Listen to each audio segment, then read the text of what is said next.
Bo here again. This is the 5th video in the pipeline series.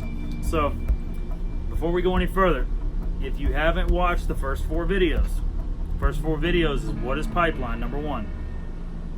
What is pipeline money? What can I expect to make? Number 2. Number 3 is new to pipeline. What do you need to spend your money on before you even come out here, and then how to handle your money once you start making it. This is the 4th video. This is the entry-level position, labor hand. That's what we're going into right now. That's all we're going to talk about this video, and then the next video will be on entry-level position, welder helper. So if you haven't watched the first 3 videos, go back and watch them now. I got them in order for a reason. And also be sure to hit the like button, hit the subscribe button, and hit the little bell next to it so you'll be notified every time I upload new videos. And we go live a lot, so you get to see the live videos as well. And, you know, of course, I appreciate your support because I make a few dollars off this. I'm not getting rich off of it, but I make a few bucks off of it, no doubt.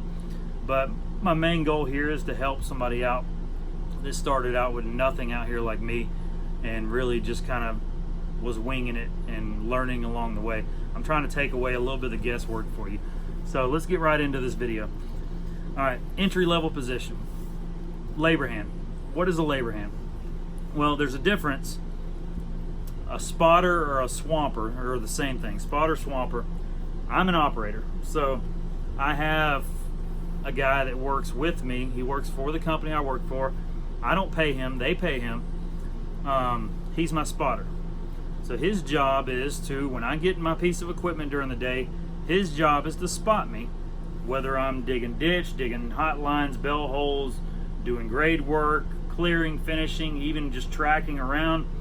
His job is to make sure I don't swing this 30,000-pound machine with a 40-foot reach and hurt anybody else or do something dangerous and hurt myself or my machine. So his job is to stand far enough away to still maintain eye contact with me, but to also watch my surroundings. I got a blind side. The right side of the machine is a blind side. My cab is on the left side. The boom is in the middle. The right side is where the engine on it is. I can't see anything over there. I have a reverse camera and stuff, but I don't depend on that. I depend on my spotter. So he's usually, if my cab's here and the boom's here, my spotter stands out in front of me, angled off to the right, no matter where I'm at. So that way, if he sees somebody coming from that direction, I'm grabbing dirt and moving it, drop it, grab it, drop it. I'm focused on my job. I can't be focused on my surroundings all the time, otherwise it slows me down and I can't see certain spots. So I'm depending on him not only to keep my job, but to keep his and to keep somebody safe, because people die out here. It's not often, but people do die. So that's his job. That's his only job. And you know, when I need something done on the ground, let's say we're moving stuff out of the way or moving rock mats that sit on top of pipes while I'm moving dirt, his job is to move that down. Or he might have to grab a shovel sometimes and dig around little areas where it's a little bit too close to another pipe and I don't want to use my bucket to grab it. And so every now and then it's a little bit of manual labor, but 95% of his job is going to be standing there, and it gets boring. And you know, I'm in an air-conditioned cab. He's out in the heat or the cold, standing on his feet all day. It'll get aggravating, but be patient because you'll get your way up to that next position soon enough. That's what a labor hand is. The other side of a labor hand is you just hire on as general laborer. Then you're working under a straw boss. Straw boss usually has a crew truck owned by the company, usually like a crew cab truck with a trailer behind it, and your job is to go and do random stuff. You might be placing fence one day, you might be doing crossovers you got to lay down rock and stuff for crossovers, you got to the skids, the things that they stack pipes on, and they make the little intricate things, stack pipes. You might be responsible for getting pallets of skids, laying them out, and then picking them up after the job. Or you might just be walking up and down, picking up sticks and logs and trash that's in the dirt that's been graded. Or you might be placing flags and markers. It's gonna keep your day real busy. That side of the job, it's more physical work, but it's also the 10-hour, 12-hour days go a lot faster. And you might be swapping back and forth. I did it myself. One day I'd be out there doing fence work, and the next day, you know, I'm spotting for somebody all day long, following behind a bulldozer or an excavator. So labor hand, that's what you're doing. That's your job.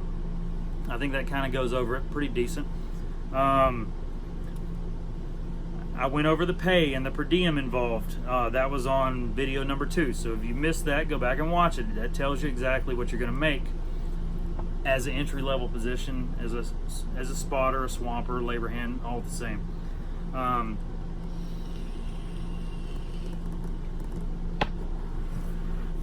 When you come out here, do not be a know-it-all. Do not come out here and try to tell these guys that you're working under, because, you know, almost everybody I worked under on my first job was 10 years younger than me. Most of them were in their late 20s, but they've been doing it for 10 years. I was new and I was 37 years old. Don't base your life experience and what you've done and try to tell them, oh, when they tell you to use the shovel to do this. You might know exactly what they're talking about, but don't say, oh, I know, I've done it before. Don't do that. Be a yes sir, no sir guy. Nobody likes a smart ass out here. Nobody likes a know-it-all. Everybody's got their own job to do, their own schedule. So these bosses, a boss is like the foreman, he doesn't have time to hear your shit. He doesn't care about your personal problems. He doesn't want to hear about how your wife is messing around at home, or your children are going crazy, or you're crying because you want to see your family and you miss them. Keep your personal shit to yourself. Save it for when you call at home at nighttime, because I promise you, nobody out here gives a damn. Everybody else has got their own personal problems, and they don't tell you their shit.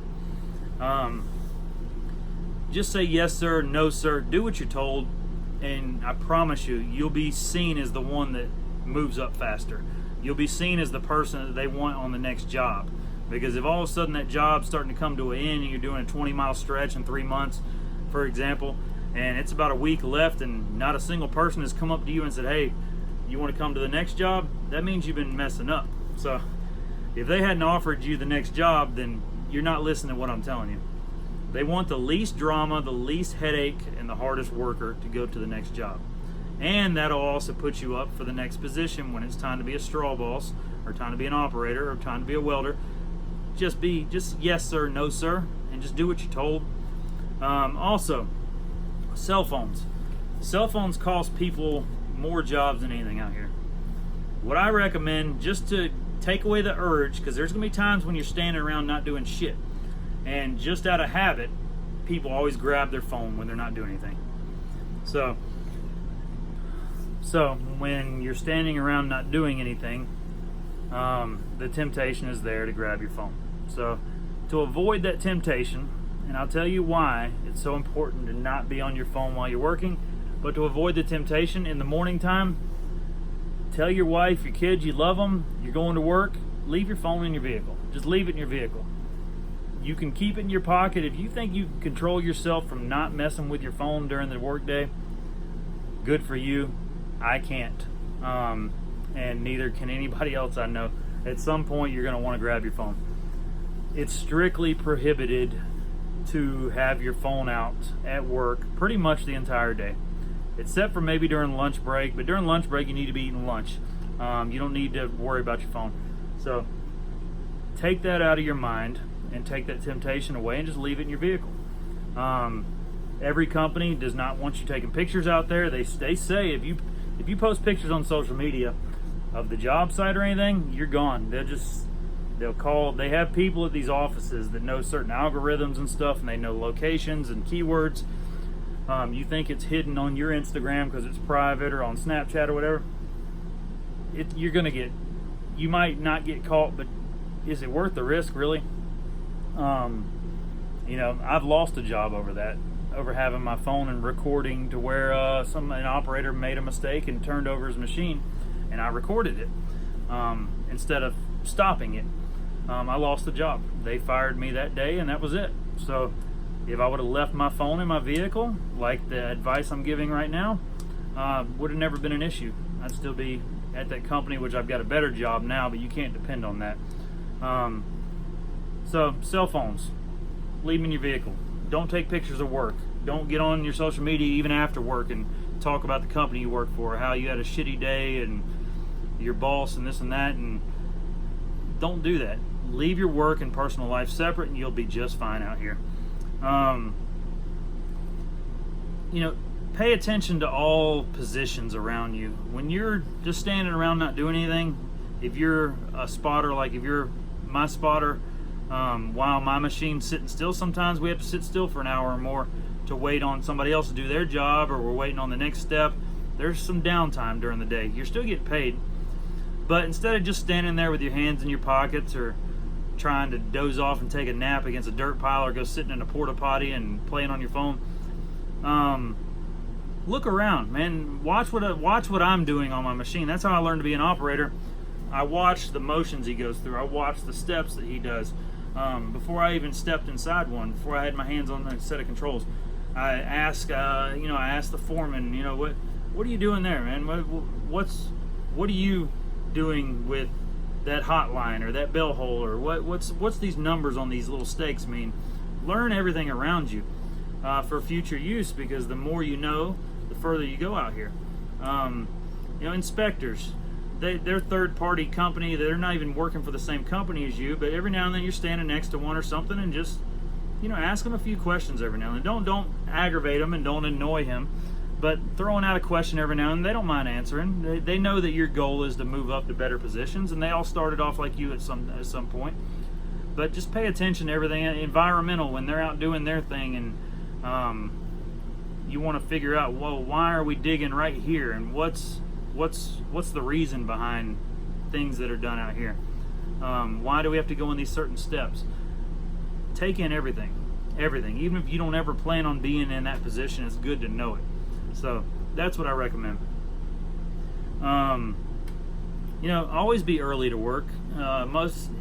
If you come out here and you're not a morning person, this is not a job for you. If you wake up in your bed and that sun is up, you're late, and it's probably going to cost you your job if you do it more than once. So if you know that, like, my job right now is 90 miles away from where my camper is, I have to be there at 7 a.m. So I'm not going to wait till 5:30 and time it out. Okay, 5:30, 90 miles, average 60 miles an hour. I'm going to get there directly at 7. I'm leaving at 5. I might get there at 6:30 if I'm lucky, but more than likely there's going to be traffic, there's going to be accidents, there's going to be construction work. You might have to stop and get fuel. You might want to stop and get some breakfast. Just give yourself that leeway of time. And plus, if you're one of those people that's known as somebody that's late, and you miss the safety meeting every morning, or the tailgate meeting, or if you're a welder's helper, your welder's waiting on you, they're going to get rid of you, man. Nobody's got time for that. So always time it out. Try to be 15 minutes early. Be 30 minutes early if you can. You might not be getting paid for that 30 minutes, but that's just a good safety net for you. And plus, there's people around that notice that. The people that are above you, and they see you there when they get there early, and you're able to help, the straw boss load up stuff for the day. You might be doing fencing or stakes or skids. You're early. You might not be on the time clock yet, and don't sit there and wait in your vehicle until your time hits and you're making $1. Just hop out and help, man. Put on your gloves, go over there and help before the sun comes up. I promise you that'll be noticed, and it's well worth it. So be early to work. How long before you can move up to the next position? Man, that's a highly controversial subject. Myself, I went from a labor hand to an operator in a few months. That's very uncommon, and it wasn't easy to do. It's a little bit of fake it till you make it to get somewhere, and risk being blacklisted because you don't have the experience. But I picked up on it pretty easy. And but usually you're going to be a labor hand 6 months to a year, sometimes more. Just take your time, learn the job, don't rush it. I rushed it, and it's working out well for me now, but I still learn a lot of stuff that I should have been learning as continuing as a labor hand.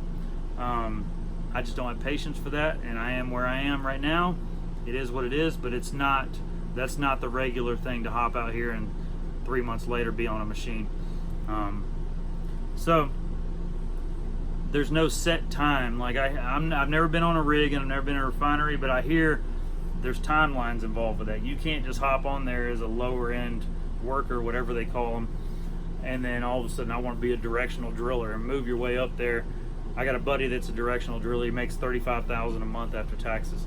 He's 10 years younger than me, but he put in 10 long years of hard work to get where he is now. So I hear on the other side it's more timeline based. You can't just hop up. Pipeline is kind of experience and hustle based, but now I know some people have been labor hands for 15 years out here. That's all they're ever going to be, and that's all they ever want to be. They don't want any more experience. They don't want any more responsibility. And then there's people like me that I want whoever I'm talking to that's above me, I want to figure out how to get your job as soon as possible. So there's no set timeline with that, but be patient with it. Don't push. Don't be a pushy person and talking about, hey boss, I want to do this. When can I do this? They'll let you know. Just like my first boss, which is a buddy of mine, he was a foreman, and he knew I wanted to be an operator bad. He's like, dude, you just got here a month ago, 2 months ago. Just be patient.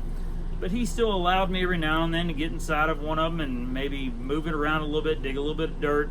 I got to load a couple of them onto lowboy trailers. And then I went back to my regular job, standing on the side of the dirt and spotting for somebody instead of me crying about it. Oh my God, he gets to sit in the air conditioner and I don't. Don't do that. Just be patient with it. It'll come. The time will come.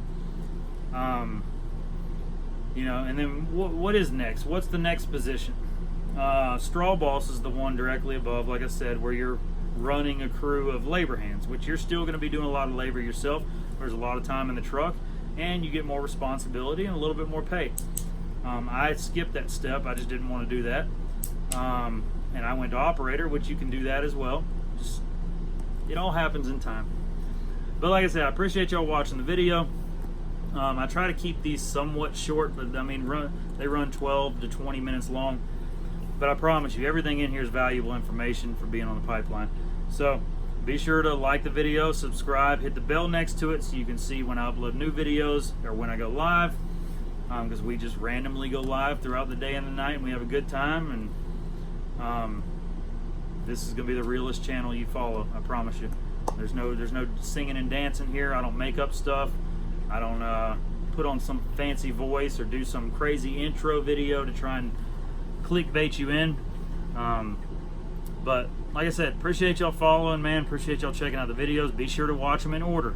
All of these videos I'm making, there will be a total of 7 or 8, maybe 9, but they're all going to be in order, and it'll take you a little while to watch them all, but I promise you it'll be the most valuable minutes to get to pipeline and what to expect, how to advance. And but anyway, y'all look forward to the next video. I'll have it uploaded as soon as I can make it and get it edited down. And appreciate y'all following. Y'all be sure to share it with your buddies and ask me any questions that I hadn't covered, and I'll be glad to answer them. Thanks, guys. One more thing, guys, be sure to check in the description of the video. I tag Oilfield Job Shop. It's a guy that reached out to me. He has a good website going, good social media presence. For those of you looking to get into the pipeline business, be sure to go check out the Facebook page and check out the link of their website. And that's one of my supporters, and I've checked out his page. Seems like they got a good thing going. So y'all go check it out. Be sure to like and subscribe. Like I said, thank you.